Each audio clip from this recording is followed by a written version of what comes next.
According to John.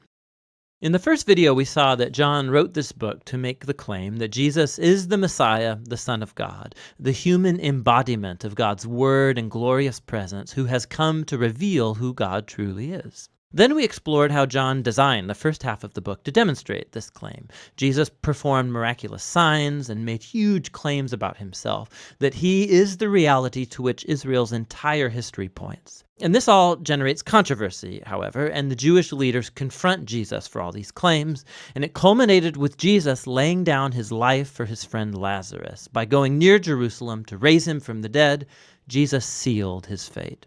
And so once the plot to murder Jesus is set in motion, we come into the book's second half. The first part focuses entirely on Jesus' final night and last words to the disciples, as he tries to prepare them for his coming death. Jesus performs this shocking act at dinner. He takes on the role of a common servant by kneeling down to wash their dirty feet, something that in their culture a superior rabbi would never do for his disciples. And Jesus says it's a symbol of his entire life purpose, to reveal the true nature of God as a being of self-giving love.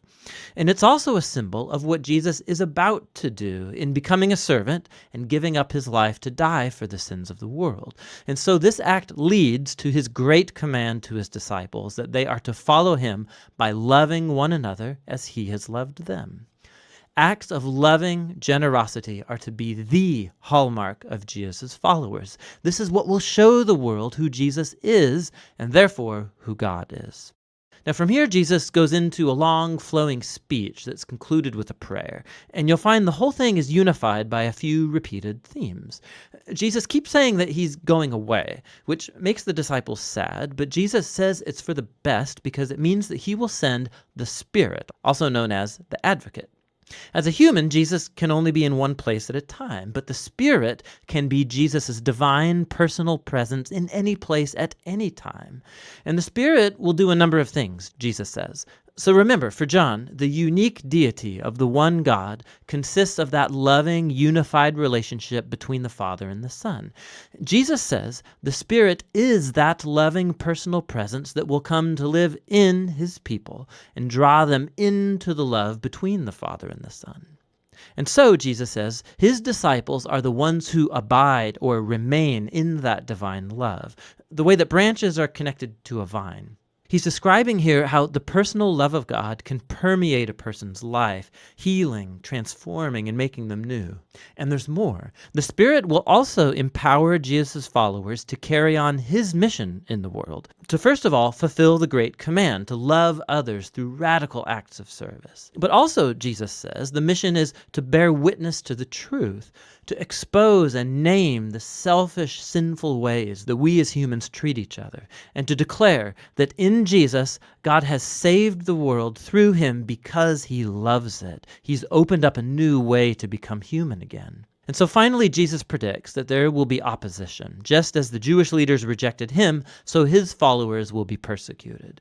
But he tells them not to be afraid because he has already conquered or gained victory over the world. Now, what does Jesus mean by victory here? He doesn't say. But it leads us into the final section of the book where John shows us what victory looks like Jesus style. The Jewish leaders send soldiers to Jesus and his disciples to arrest him. And when the soldiers ask which one Jesus is, he declares, "I am," and they fall backward. Now this is brilliant on John's part. These words are the culmination of 2 sets of 7 instances where Jesus has used that very phrase. And it all highlights one of John's core claims about Jesus. The words I am, or in Greek ego eimi, they're the Greek translation of the Hebrew personal covenant name of God that was revealed to Moses back in Exodus chapter 3. It was also repeated many times in Isaiah. And John has strategically placed 7 moments in his story where Jesus says, I am, followed by some astounding claim. I am the bread of life. I am the light of the world, the gate for the sheep, the good shepherd, the resurrection, the way, the truth, and the life, the true vine. And John's also designed 7 other stories that have key moments where Jesus says simply, I am, echoing this divine name. And so here, this occurrence as Jesus is arrested, it's the ironic climax of all of them, because Jesus reveals his divine name and power and victory precisely at the moment that he gives up his life.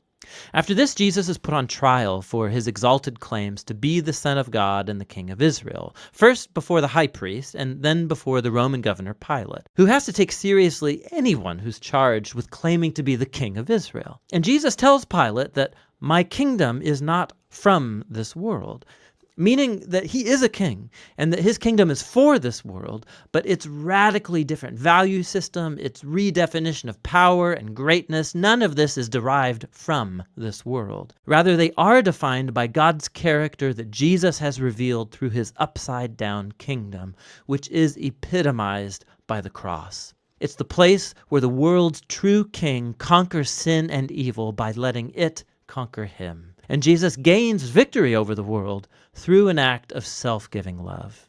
After this, Jesus' body is placed in a tomb that is then sealed. And on the first day of the week, Mary and then later the other disciples discover that the tomb is strangely open and then empty. And then Mary, all of a sudden, she meets Jesus. He's alive from the dead. Now, the resurrection of Jesus connects back to another pattern of sevens in John's gospel. So all the way back at the wedding party in Cana, when Jesus turned the water into wine, John told us that that was Jesus' first sign. And he also identified the second sign, the healing of the sick boy in chapter 4. But after this, John just lets you keep count. And if you have, you'll have noticed that the sixth sign was the raising of Lazarus from the tomb, which Jesus performed at the cost of his own life.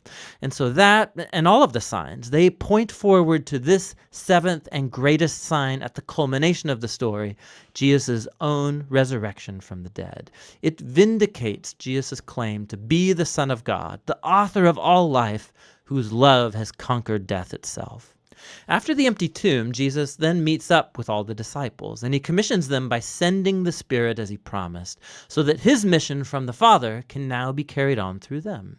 After this, the book concludes with an epilogue that explores the ongoing mission of Jesus' disciples in the world. So a number of them are fishing, and they're not catching anything.